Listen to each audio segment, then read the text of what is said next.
Hello again, everyone, and thanks so much for joining us for this Thursday's edition of Alaska Weather on the 28th day of October, 2021. I'm Dave Percy, a meteorologist with the National Weather Service, and I'll be hosting today's show. Up first, we've got hazardous weather graphics. Let's see, start with the red area. That's the warning area, and that's a high wind warning out for the eastern Kenai Peninsula, western Prince William Sound, all the way down Turnagain Arm into the mountain passes of south central Alaska, actually in the Anchorage hillside and the Chugach range.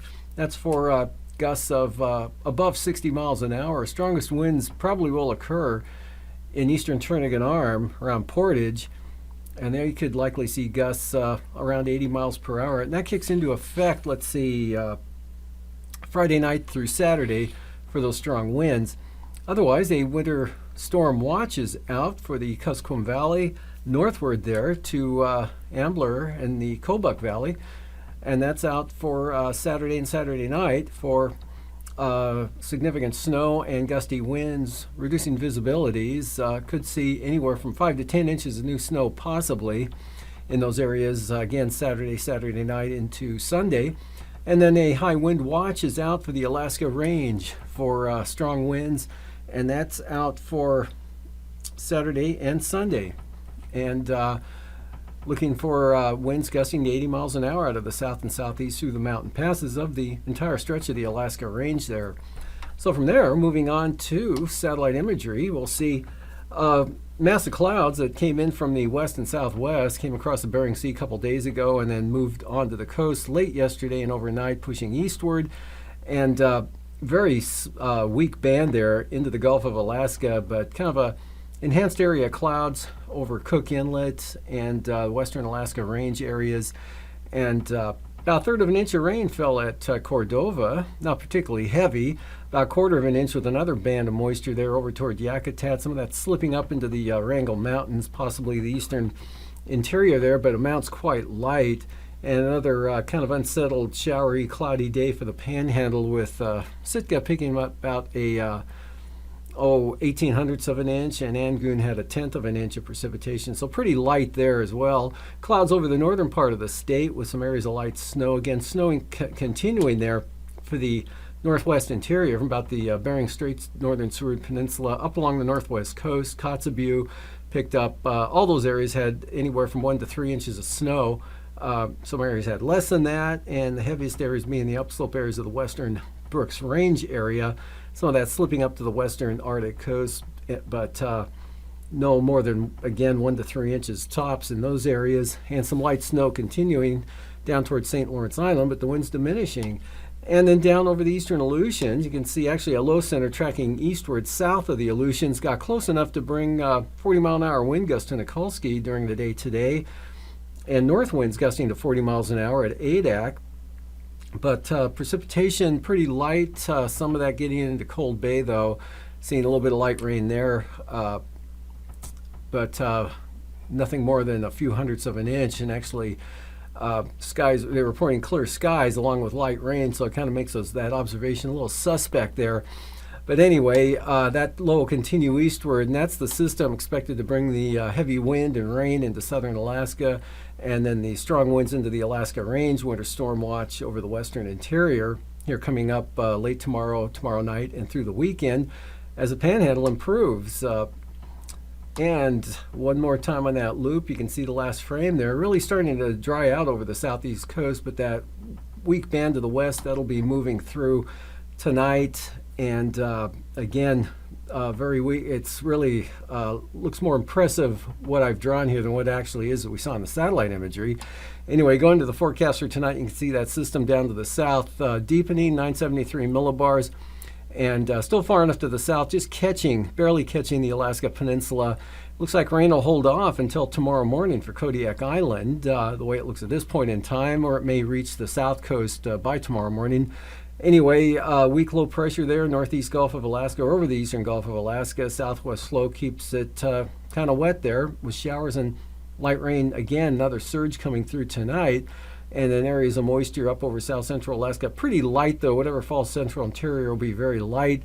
Chance of snow continues along the west and northwest coast with that lingering low pressure cold front complex out there. And then moving on to the forecast for, Saturday, I believe, or is that Friday? Let me get the banner out of the way. Friday, that's tomorrow. Okay, low pressure continues eastward. The main front, though, coming northward, so look for heavy wind and rain to move into Kodiak Island. Gale force winds there, possible storm force winds farther to the south there along in advance of the cold front, but look for a significant increase in the winds for Bristol Bay, Alaska Peninsula. Pretty good northerly winds, could gust as high as, say, 65 miles an hour. Places like King Cove, normally windier areas there. And showers linger along the North Gulf coast, but pretty light and still kind of showery there for the Panhandle, but those will be diminishing, becoming less significant in time. The interior looking pretty dry with just some lingering light snow showers out that way. And then moving on to the day for Saturday, we'll see that system, get the cursor on the right window there. Low pressure finally starts to pull northward there, but still a ways south of Sitkinak. But the front stalls out over Kodiak Island, periods of heavy rain, heavy at times there with gusty winds. And again, the high wind warnings out for the Kenai Peninsula, Turnagain Arm, western Prince William Sound, up into the mountainous terrain of south central Alaska. Actually could see gusts 60 to 80 miles an hour. Strongest winds again with this orientation of the gradient would be eastern Turnagain Arm. And still pretty windy, looking for gale warnings, I believe, in Prince William Sound. And winds lighten up along with the rain. Southeast coast looking pretty good for the day Saturday. Maybe some sunshine, variable mid and high level clouds moving through. Temperatures mild. And there's a precipitation with the supporting the winter storm watch over the western interior. Bering Sea, other than a weak front, not looking too shabby. As well as the Aleutians with some sunshine. Lows tonight, single numbers, Copper River Basin, 10 to 15, Kuskokwim Valley, otherwise in the 20s elsewhere except the Panhandle. All above freezing, lower 30s north, mid to upper 30s south and along the coast. Same thing for Kodiak Island. Highs tomorrow, mid 40s Kodiak Island, 45 to 50 in the Panhandle, mostly in the 40s. 30s southern Alaska, 20s in the Kuskokwim Valley, followed by lows Saturday morning, mid-20s Copper River Basin, mid-teens northern Kuskokwim Valley, lower 20s to the south, and in the 20s for Bristol Bay, mid-40s for Kodiak Island, upper 20s Susitna Valley Saturday morning, otherwise near 40 southern Kenai Peninsula, and 35 to 40 for the Panhandle. Highs Saturday afternoon in the 40s for the southeast coast, 45 to 50 southeast or southern Alaska, Kenai Peninsula, lower 40s there, farther north, Susitna Valley, Copper River Basin, near 30 northern Kuskokwim Valley, mid 30s southern Valley, and 40 to 45 northeastern Bristol Bay, Kodiak, high near 50. Highs there, or lows tonight for the North Slope Arctic coast, 5 below to 10 above, say, with teens for the Seward Peninsula, teens St. Lawrence Island, and 5 to 15 for the central interior, followed by highs tomorrow in the 20s for the Tanana Valley, lower to mid, maybe upper 20s Fairbanks again, and the teens from the Brooks Range out to the Arctic coast, mid-20s Seward Peninsula and St. Lawrence Island. Lows on Saturday morning again, 5 below to 10 above for the North Slope Arctic coast into the Brooks Range, in the teens central interior. Highs lower 40s there with Chinook winds blowing into the Tanana Valley, mid-40s around Delta, otherwise teens and 20s there for the Arctic coast and North Slope. Out west, near freezing for the Pribilofs, 30s for the Aleutians for the lows tonight, highs 40s tomorrow, mid-30s for the Pribilofs, cooler along the coast, followed by lows in the mid-20s for the Pribilofs, above freezing for the Aleutians, 30 to 35 Alaska Peninsula. On October 21st, NOAA issued its December through February outlooks for temperature, precipitation, and drought in the United States. Cooler than average sea surface temperatures emerged in the tropical Pacific in October, signaling the second La Nina winter in a row. In part due to La Nina, our forecast favors below normal precipitation in south central Alaska, southern California, the southwest, and the southeast. Above average precipitation is favored in Hawaii, western Alaska, the Pacific Northwest, the northern Rockies, Great Lakes, and the upper Mississippi Basin. Above average temperatures are favored in Hawaii, across the south, and in much of the eastern U.S. Below average temperatures are most likely for southeast Alaska, the Pacific Northwest, and eastward to the northern plains. For every location, there exists the possibility of below, near, or above average conditions. The maps display the most likely category, and greater probabilities indicate greater confidence. Both outlooks have parts of the country labeled EC for equal chances, indicating no tilt in the odds toward any outcome. Drought currently dominates the western half of the U.S., including the northern plains and the Missouri River Basin. The majority of the eastern U.S. remains drought-free. Drought improvement is most likely across northern California, the Pacific Northwest, the upper Midwest, and in Hawaii.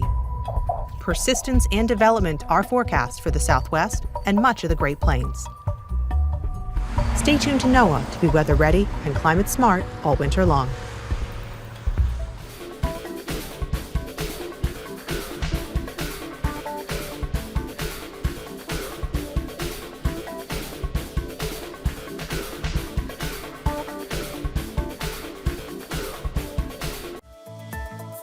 And now, aviation weather around Alaska.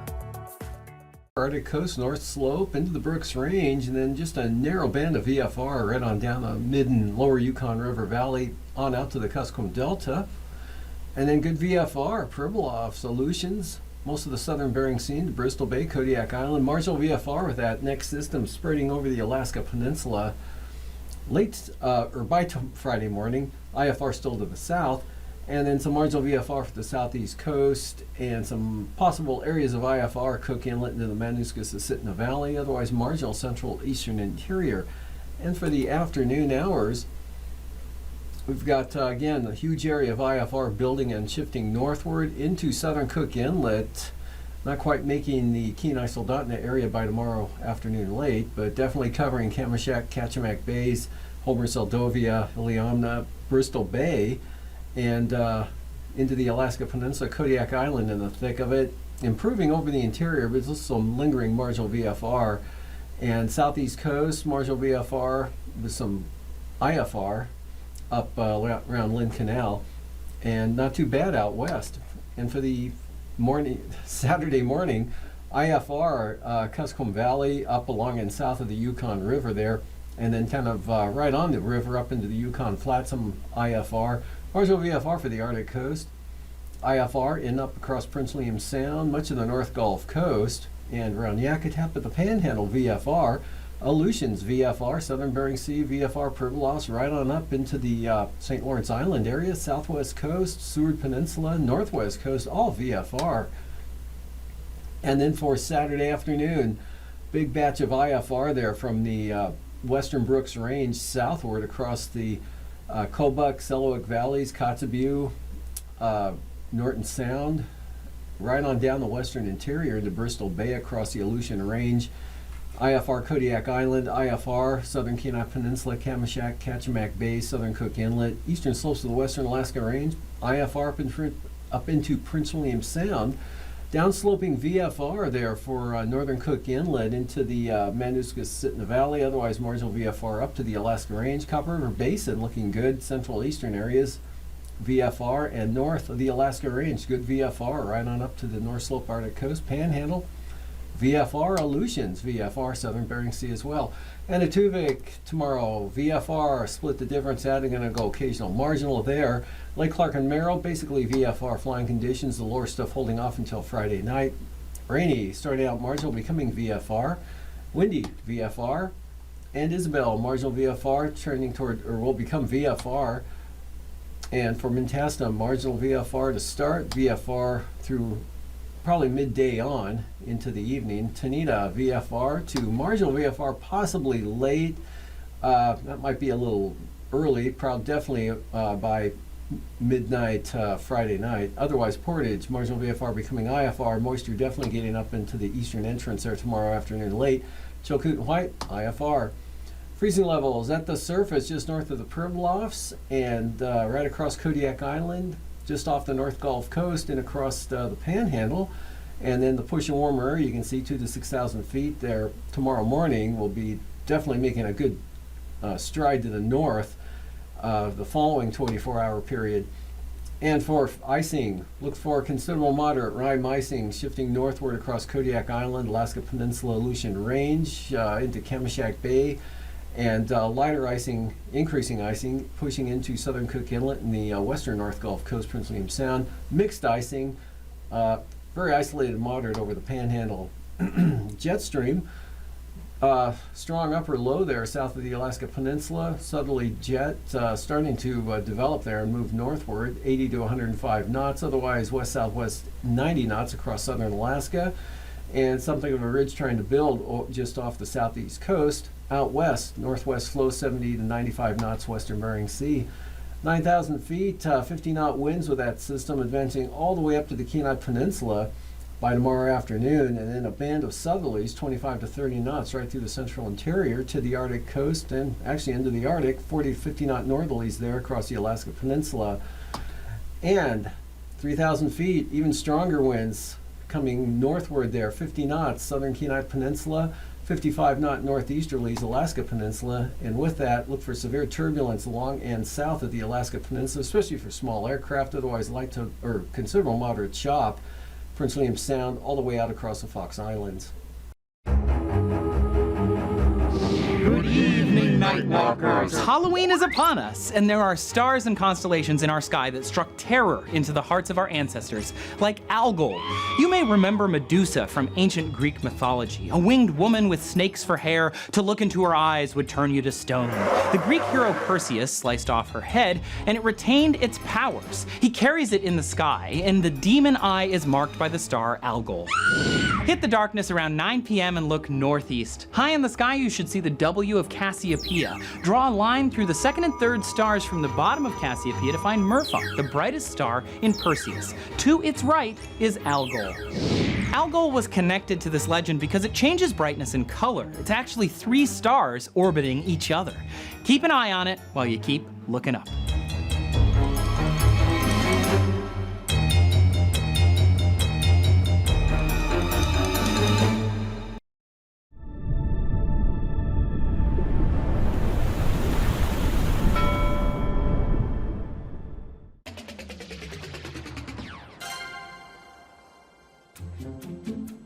The beluga whale, also known as the white whale, lives in large groups and are unusual among whales. They have no dorsal fin, large bulbous heads, and they can actually swim backwards. To feed, they produce sound to find and hunt fish and invertebrates, and they use sound to communicate. They're also known as the canaries of the sea because they make such a diversity of noises. They make chirps and whistles and gurgles and trumpeting sounds. They just make all kinds of sounds. In the U.S., beluga whales live in the cold waters of Alaska, and there are 5 separate populations. Of those 5, the Cook Inlet population is the smallest, and has declined by about 75%. Subsistence hunting may have contributed to this initial population drop, but this practice was regulated starting in 1999, with the last hunt in 2005. Still, the beluga population here has yet to recover. We listed Cook Inlet beluga whales as an endangered species under the Endangered Species Act in 2008, and we had hoped that the population would start recovering, but we are still seeing a continued decline. And these beluga whales are only found in Cook Inlet, so if they go extinct, we don't think any other belugas will come back and populate this area. These whales spend most of their summer near Anchorage, Alaska's largest city, where threats to belugas are on the rise as the city grows. These may include diminishing food, habitat loss or destruction, pollution, toxins, and human-caused noise, which hampers their ability to feed and communicate. Researchers are trying to understand which of these threats may be impacting them most, but Cook Inlet is a tough place to work. It's really hostile for research. We have the strong tides, which makes it challenging for human safety, and we can't see through the water. It is very muddy, so we're pretty much limited to the part of the animal that breaks the surface of the water. And as a result, we have limited information about the specific population dynamics of Cook Inlet beluga whales. Up until recently, Information has mainly come from annual aerial surveys from aircraft and boat or shore-based photo identification surveys that use unique markings to tell animals apart. Scientists also use passive acoustics to listen for belugas, but none of these methods can detect much information about their health. So it's really been a game changer with the whole species in the spotlight designation. We've gotten more resources within our agency. For instance, we're able to use a drone to collect some aerial imagery of belugas in the wild, and we're hoping to learn some information about the age classes, information about the health status. And probably the most important bit of information that we'll get out of that is we'll be able to identify the new calves. And we're hoping if we keep doing this every year, we'll be able to get an estimate of calf production every year that will tell us something about how well the population's doing. We are also expanding upon our biopsy studies, hopefully to give us some information about sex, the individual's reproductive status, some genetic information, some contaminant loads. Public and private partners are contributing as well. Some are looking at toxin levels in the whale's prey, while others are analyzing beluga teeth to learn about their age and past diet. Others monitor water quality and how belugas react to boats, and more check to see if their behavior changes with increased background noise. All of these findings will go toward developing effective recovery strategies for this population. As for what you can do, if you're out boating, give belugas space. Don't drive right up next to them. Stay about 100 yards away. If you're flying over them, just remember that you're putting noise into the water as well, and so stay at least 1,500 feet above them. Report a stranded beluga whale as soon as possible, and that's if they're dead stranded or live stranded. The amount of information that we can learn from these animals by responding to a stranding is monumental, and it will help our efforts to recover them. Together we can help beluga whales thrive in the dynamic waters of Cook Inlet. With continued research and good stewardship, we hope to see this population grow in the years to come.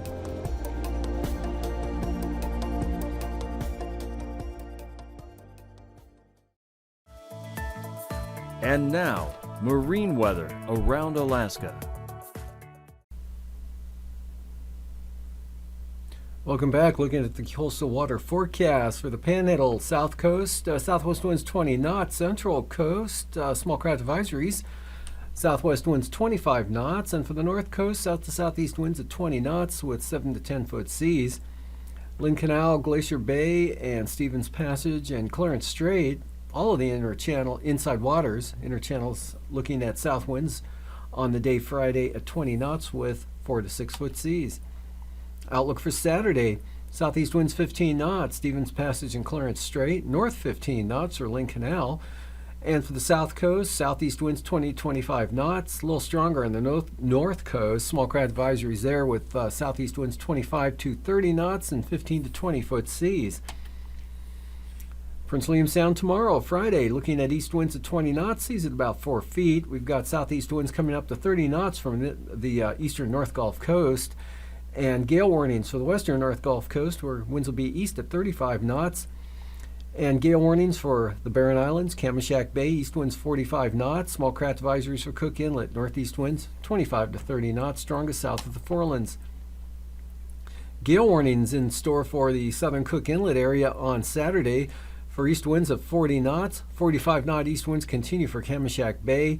Barren Islands, western North Gulf Coast, gale warnings, southeast 45 knots, seas 25 feet, and southeast at 40 knots for the eastern North Gulf Coast with 25 foot seas. And Prince William Sound, gale warnings, full gales there, east winds 40 knots, 9 foot seas. Kodiak Island, east to southeast winds 40 to 45 knots. Storm warnings on the Pacific side of the Alaska Peninsula for northeast winds at 50 knots from Castle Cape to Cape Sarachev. And gale warnings on the Bering Sea side of the peninsula, northeast winds 40 knots. Bristol Bay, gale warnings, northeast winds 35 knots with 8 foot seas. Bristol Bay on Saturday, northeast winds 30 knots, 8 foot seas. North winds 40 to 45 knots for the Alaska Peninsula with seas just under 20 feet, 30 knot winds from the east, Castle Cape to Sitkinak. Kodiak Island, gale warnings, east southeast winds 35 to 45 knots, seas 8 to 26 feet. On Alaska Island tomorrow, gale warnings, north winds 40 to 45 knots. Unmak Island, north winds 35 to 40 knots, and Adatganatka, 30 knot winds from the north. While Chitka Island's looking at a northwest wind at 25 knots, southwest winds 20 knots, Kiska to Shimya. For Saturday, small craft advisories, shimmy at Akiska, southwest winds at 25 knots. And for AKwx, laying down, coming down a little bit there, variable winds 15 to 20 knots, and about 20 to 30 knot winds from the north and northwest for Unmak Island. Gale warnings for Unalaska Island, northwest winds 35 to 40 knots. Southwest coast, south of Nunivak Island, north winds 30 knots, Pribilos north at 25, Yukon Delta coast, north winds at 20 knots, St. Lawrence Island, northwest at 20, St. Matthew Island, northwest winds 15 knots, and Norton Sound looking at a light northeast breeze at 15 knots with 3-foot seas. Those will be north at 15 for Norton Sound on Saturday. Otherwise, Yukon Delta coast, St. Lawrence Island, northerly winds 15 to 20 knots. Gale warning south of Nunivak Island, north winds at 40 knots, but much lighter and westerly for the Pribilofs, 15 knots there. Small craft advisory, St. Matthew Island, south winds at 25 knots. Up north, eastern Beaufort Sea coast, pretty good wind-wise tomorrow. West to southwest breeze at 10 knots. Central coast, southwest at 15, picking up to about 20 knots from the south of the western Arctic coast. Cape Beaufort all the way down to Wales. Small craft advisories, south winds 25 knots, 6 to 7 foot seas. And then for the day on Saturday, winds swing around from south to north and northeast, 15 knots from Wales to Cape Beaufort. And then the entire stretch of the Arctic coast on Saturday, looking at east winds at 15 knots, seas in the ice-free water areas up to 3 feet. For tonight again, chance of snow continues. There's a couple of low centers, one just south of the Bering Strait, another one off the western Arctic coast. Continues southwest flow in advance of the front. Some areas of light snow grazing the western Seward Peninsula, Noatak Valley, northwest coast. Big storm developing, starting to spread heavy wind and rain up into Kodiak Island, Alaska Peninsula, and Bristol Bay throughout the day tomorrow, pushing into southern Cook Inlet and the Kenai Peninsula late in the afternoon. Definitely by Friday evening, that'll push in across much of southern Alaska and stays unsettled over the Panhandle, but that'll give way to a pretty nice day on Saturday there with light winds and maybe some sunshine, mild temperatures, heavy rain for the Kenai Peninsula, and wind. These forecasts are for planning purposes only. Call 1-800-WX-BRIEF for a formal pre-flight briefing. Always file a flight plan before you go flying.